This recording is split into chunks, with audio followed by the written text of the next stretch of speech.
This is breakout bars. So this lets you know without having to go and look at all the different time frames. This lets you know for each one of these time frames, is the bar orange, which is relatively bullish? Is it yellow, which is not as bullish, but still pretty bullish? Maybe it's about to turn orange or it's about to weaken into normal.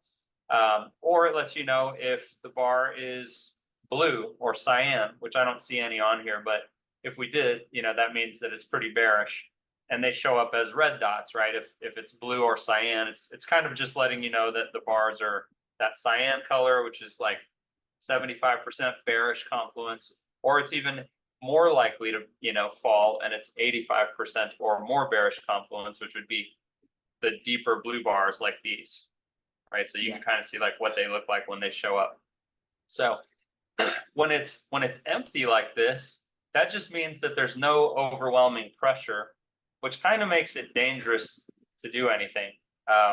Generally means you're trying to get in ahead of whatever pressure is going to come and take the chance that you'll be right. But I figure you might as well wait for pressure to show up, at least on a few of them, right? Like there's no reason to rush it.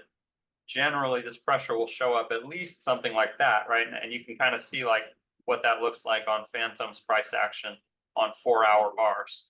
So the 4-hour bars are right here on this chart. Like I'm looking at the 4-hour, but you can see like that's what down pressure looks like in these overall really small time frames, like the 24-minute, 45-minute, 1 hour.